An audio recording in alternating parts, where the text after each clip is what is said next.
कैसे विद्यार्थियों, आशा करते हैं कि आप अच्छे होंगे, स्वस्थ होंगे, आप पढ़ाई मस्त चलती होगी। और आपको तो विदित है कि हम आपके लिए रेलवे भर्ती बोर्ड की बात करें, रेलवे रिक्वायरमेंट बोर्ड की बात करें, तो आपको हम रेलवे भर्ती परीक्षा की तैयारी करा रहे हैं।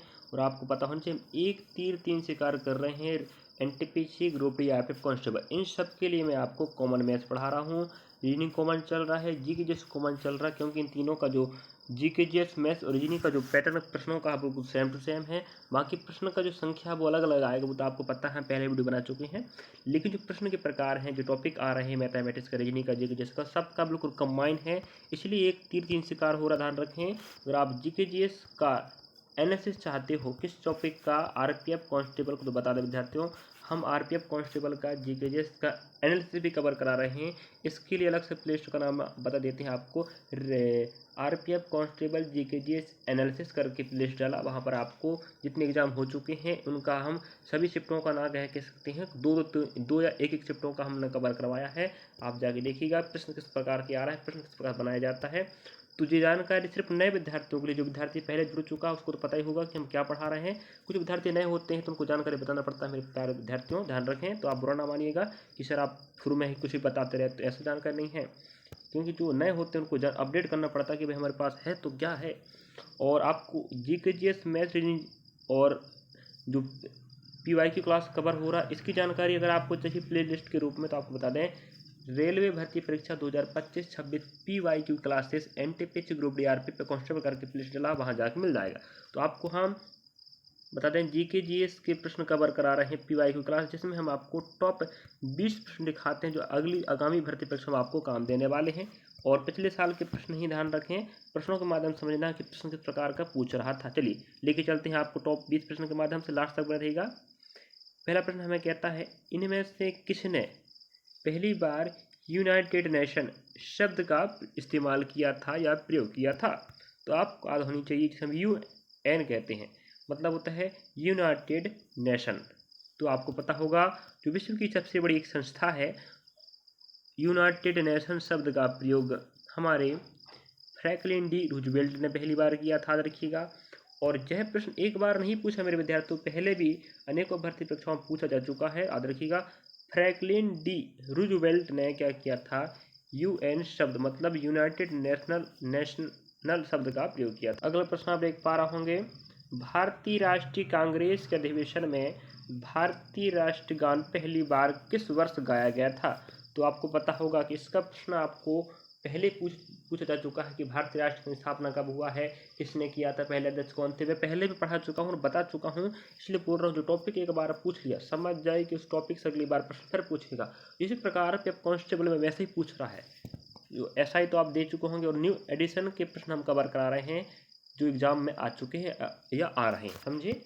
चिंता ना करें आप लोग कि पेपर में किस प्रकार प्रश्न आएंगे, जिस प्रकार के प्रश्न आ रहे हैं वैसे ही कवर हो रहे हैं।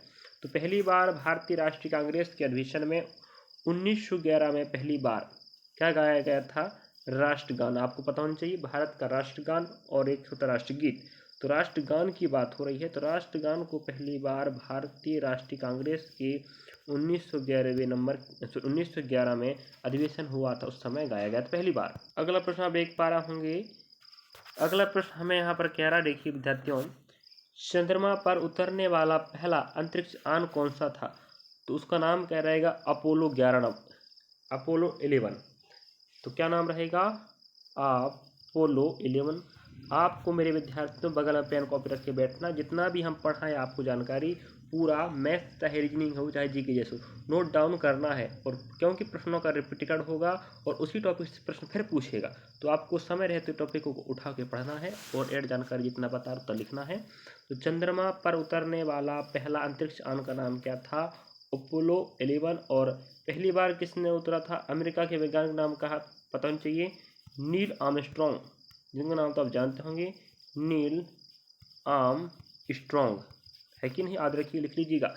पहली बार चंद्रमा पर कौन व्यक्ति उतरा था, तो अमेरिका के वैज्ञानिक नाम क्या है, नील आर्मस्ट्रॉन्ग, जो पहली बार उतरे थे। और अंतरिक्ष यान का नाम क्या था, अपोलो 11 11। अगला प्रश्न आप देख पा रहे होंगे, आपको फिर से हम अवगत करा देते हैं। जो महारत्न कंपनियां हैं या नवरत्न कंपनियां हैं वहां से प्रश्न आपको, इसके पहले भी आपको महारत्न कंपनियां का प्रश्न पूछा जा चुका है। अगर आप हमें कंटिन्यू फॉलो कर रहे हैं तो आपको पता ही होगा कि सर आपने पढ़ाया था। इसलिए तो बार बार कह रहा हूँ मैं आपको, जितने भी जीके जीएस चाहे मैथ्स रीजनिंग का मैं टॉपिक कवर करा रहा हूँ बिल्कुल ऑथेंटिक और सही है, जो आपको हर शिफ्ट में अगली भर्ती परीक्षाओं में काम देगा। समझे कि नहीं? चलिए, तो इनमें से कौन सी महारत्न दर्जा प्राप्त कंपनी नहीं है? याद रखिएगा, IOCL है, BHE भेल भी है और गेल भी है। इस प्रकार से Maharatna option number second, option third, option 4 है, लेकिन MTNL नहीं है। याद रखिएगा, MTNL महारत्न कंपनियां नहीं है, याद रखिएगा। और महारत्न कंपनी अलग होते हैं और नवरत्न कंपनी अलग होती हैं, तो आप सभी महारत्न और नवरत्न कंपनियों का नाम पढ़ना पड़ेगा। वही तो हम आपको पूछते हैं कि क्या आपको ऐड जानकारी बताना है, तो आप बोलते नहीं कमेंट बॉक्स में, हम तो सोचते हैं आपको बता दें, लेकिन जब आप चाह ही नहीं रहे हो एक्स्ट्रा जानकारी और ज़्यादा बताएं ऑप्शन सही, तो क्यों बताएं?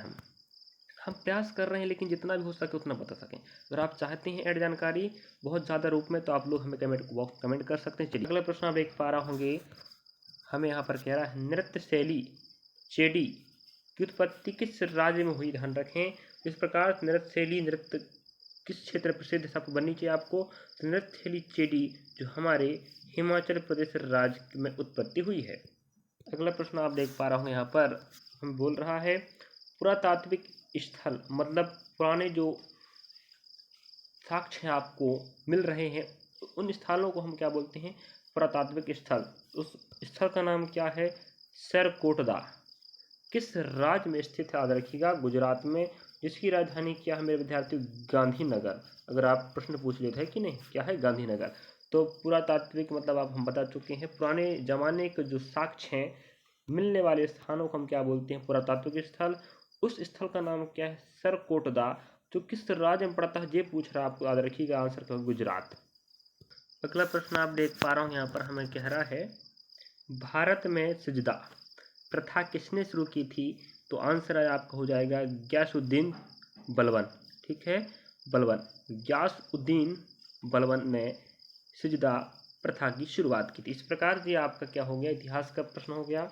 तो प्रथाओं को आपको पढ़ना है, सामाजिक संगठनों को पढ़ना है, और बहुत सारे समाज और सामाजिक संगठन की स्थापना हुई है, सबको पढ़ना है, क्योंकि प्रश्न में बार बार पूछ रहा है इस प्रकार प्रश्न। अगला प्रश्न आप देख पा रहे होंगे, हमें यहाँ पर बोल रहा है कि स्वतंत्र भारत के पहले गवर्नर जनरल कौन थे? ध्यान रखें, स्वतंत्र भारत के पहले, आपको पता है 1947 में भारत को आज़ादी मिली है, तब उसे हम स्वतंत्र कहते हैं। तो स्वतंत्र भारत के पहले गवर्नर जनरल कौन थे? Lord Mountbatten. आदर्श विद्यार्थियों, और स्वतंत्र भारत के पहले भारतीय, पहले क्या? भारतीय, पहले याद रखिएगा, प्रथम भारतीय गवर्नर जनरल कौन थे? श्री राजगोपालचारी। ये भी प्रश्न बनता है। इस प्रकार से आपको 1858, पता होना चाहिए 1858 के पहले क्या चलता था? Governor general. उसके बाद चेंज हो गया, फिर वायसराय हुआ था, तो आपको पता लॉर्ड कैनिंग बने थे, है कि नहीं? बताइए, कितनी बार बता चुके हम? लॉर्ड कैनिंग आपके पहले अंतिम गवर्नर जनरल हुए थे। उसके बाद 1858 में लॉर्ड कैनिंग ही क्या बनाए गए थे? पहले वायसराय, है कि नहीं? चलिए, उसी प्रकार यहाँ पहले वायसराय वो भी कौन? स्वतंत्र भारत के पहले वायसराय लॉर्ड माउंटबेटन थे, और स्वतंत्र भारत के पहले भारतीय गवर्नर जनरल श्री राजगोपालचारी। याद रखिएगा, पेन कॉपी रख के बैठे, बार बार बोलना पड़ रहा। अगला प्रश्न आप देख पा रहे होंगे, यहाँ पर हमें कहता है कि भारत की संविधान सभा की पहली बैठक कब आयोजित की गई थी? तो भारतीय संविधान सभा की पहली बैठक मेरे विद्यार्थियों 9 दिसंबर 1940 को। अगली बात करें तो 11 दिसंबर 1940 को हुई थी, और अगली थर्ड नंबर की बात करें तो 13 दिसंबर 1940 को। इस प्रकार से आपको याद रखना है, पहली बैठक, दूसरी बैठक, पहली बैठक, दूसरी बैठक, तीसरी बैठक। अगर हम बात करें यहीं पर पहली बैठक, याद रखिएगा, दिल्ली के पुस्तकालय भवन के काउंसिल चैम्बर में, क्या? Council chamber. याद रखिएगा, दिल्ली के पुस्तकालय भवन के काउंसिल चैम्बर में पहली बार आयोजन हुआ था। और इस बैठक में जो अध्यक्षता कौन कर रहे थे, अगर प्रश्न बोल दे, वो भी किस रूप में? अस्थाई अध्यक्ष कौन थे? याद रखिएगा, तो उस समय जो बुजुर्ग व्यक्ति हुए थे जिनका नाम क्या था, सच्चिदानंद सिन्हा, याद रखिएगा, जिन्हें क्या बनाया गया था अध्यक्ष। इसके बाद सेकंड बैठक आप पता है 11 दिसंबर को हुई, जिस समय डॉक्टर राजेंद्र प्रसाद को फिर क्या बनाया गया था, स्थायी अध्यक्ष। किस चीज़ का, संविधान सभा का, याद रखिएगा। सभी प्रश्न आपके लिए बहुत महत्वपूर्ण है और एग्जाम में पूछेंगे और पूछ रहे हैं, बार बार पूछते हैं, पूछा जा चुका है, फिर मत कहना कि सर आप क्यों नहीं बताए, है कि नहीं। अगला प्रश्न आप देख रहे हैं जो आपको साइंस का प्रश्न आया है, और आपको पता है कि ग्रुप डी में आपको 25 प्रश्नों का साइंस मिलने वाला है, तो इसलिए बोल रहे हैं आपको जल्द हम आरपीएफ कांस्टेबल के बाद अलग से साइंस क्लास लगाएंगे। मैथ्स का तो लगा ही रहा पर डे, रीजनिंग का भी पर डे लगेगा आपको, और जीके का। तो ये तो आपको हम जितना पढ़ा रहे उतना तो फंसने वाला है, और वो टॉपिक आपको आने वाले हैं। जो टॉपिक प्रश्न आ रहे हैं याद रखिएगा। प्रोटोप्लाज्म शब्द किसने गढ़ा है, मतलब प्रोटोप्लाज्म शब्द का प्रयोग पहली बार किसने किया या किसने दिया है, तो याद रखिएगा जोहान इन्वेजरिस्ट पुरकिंजे, याद रखिएगा। प्रोटोप्लाज्म शब्द का आविष्कारक या जिन्होंने इस शब्द का उत्पत्ति किया है, गढ़ा। अगला प्रश्न आप देख पा रहा हूँ यहाँ पर हमें कहता है इंदिरा गांधी अंतर्राष्ट्रीय हवाई अड्डा कहाँ पर स्थित है, तो याद रखिएगा दिल्ली में है। इंदिरा गांधी अंतर्राष्ट्रीय हवाई अड्डा दिल्ली में स्थित है। अगला प्रश्न आप देख पा रहे होंगे चोरी चोरा कांड किस वर्ष हुआ था, तो 1922 में। आपको पता होना चाहिए चोरी चोरा कांड के पहले एक आंदोलन चल रहा था जिसका नाम क्या था, असहयोग आंदोलन, जिसे हम और किस नाम जानते हैं, सविनय अवज्ञा आंदोलन। आप पता ही होगा जो 1920 और 21 शुरुआत है कि नहीं, और चोरी चोरा कांड के बाद ही तो उसे वापस लेना पड़ा था गांधी जी को, याद रखिएगा। अगर आप बोला जाए कि सविनय या असहयोग आंदोलन वापस लेने का कारण क्या था, तो वो मेरे विद्यार्थी चोरी चोरा कांड था, याद रखिएगा, जो 1922 में हुआ था। ये भी प्रश्न बनता है, हम बता चुके हैं।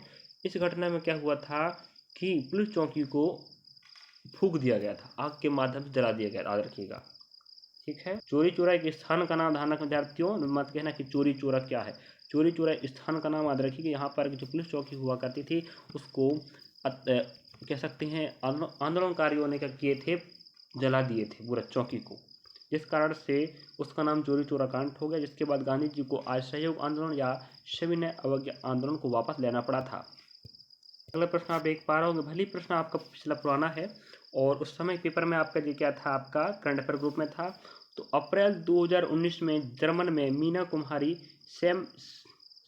मैसनम ने किस खेल में स्वर्ण पदक जीता था। ये प्रश्न हमें बता रहा है कि आपको पुरस्कार से संबंधित प्रश्न भी आएंगे, साथ में कौन खिलाड़ी किस खेल से संबंधित है ये भी प्रश्न आएगा, याद रखिएगा। प्रश्नों को समझना है मेरे विद्यार्थियों कि हमें प्रश्न क्या कह रहा है, अगली बार किस रूप में पूछ सकता, तो वही तो हम बता चुके। तो जो कौन है, मीना कुमारी मैसनम किस खेल से संबंधित है, आप बोला जाए तो याद रखिएगा मुक्केबाजी, और इन्होंने स्वर्ण पदक जीता था, याद रखिएगा 2019 में।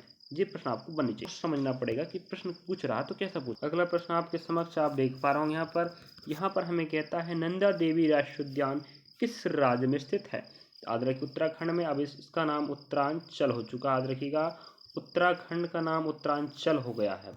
और इसकी राजधानी की बात करें तो क्या है, देहरादून। ये एक होता है गैरसैंण, क्या विद्यार्थी, गैरसैंण, याद रखिएगा देहरादून और गैरसैंण इसकी क्या राजधानी है, और यहीं पर आपका क्या नंदा देवी राष्ट्रीय उद्यान है। और इस प्रकार से आपको प्रश्न समझ में आनी चाहिए कि भारत में सबसे ज़्यादा राष्ट्रीय उद्यान कहाँ पर है, एमपी में, और संख्या कितनी, 12, याद रखिएगा। तो हमें प्रश्न बता दिया कि राष्ट्रीय उद्यान का भी प्रश्न आएगा, राष्ट्रीय उद्यान का, राष्ट्रीय अभ्यारण्य का और बायो रिजर्व सबको पढ़ना है, समझे। एग्जाम में हमें समझ में आ रहा है, प्रश्न समझा दिया। अगला प्रश्न आप देख पा रहा हूँ यहाँ पर, सिख धर्म के पहले गुरु कौन थे, तो याद रखिएगा गुरु नानक देव को सिख धर्म के पहले गुरु माना जाता है। और याद रखिएगा इस धर्म में कुल अगर बोला जाए तो कितने गुरु हुए, तो याद रखिएगा 10 गुरु। तो सिख धर्म में पहले गुरु नानक देव है, और इनके गुरुओं की संख्या की बात करें तो टोटल 10 गुरु है, ठीक है। अब आपको बताना है कि अंतिम गुरु कौन हुए, ठीक है, कमेंट कीजिएगा। आपका होमवर्क रहेगा मेरे विद्यार्थी, जो भी हम जानकारी आपको पढ़ा रहे हैं तो प्रश्नों को आपको पूरा ऐड जानकारी पढ़ना चाहते हो तो कमेंट कीजिएगा, और नहीं पढ़ना चाहते तो आपके पास डाटा मिल गया कि प्रश्न पूछा इस बार इस प्रकार का, तो आप उससे संबंधित पूरी जानकारी पढ़ लीजिएगा, अगली बार पूछे तो आप उसको बना सको।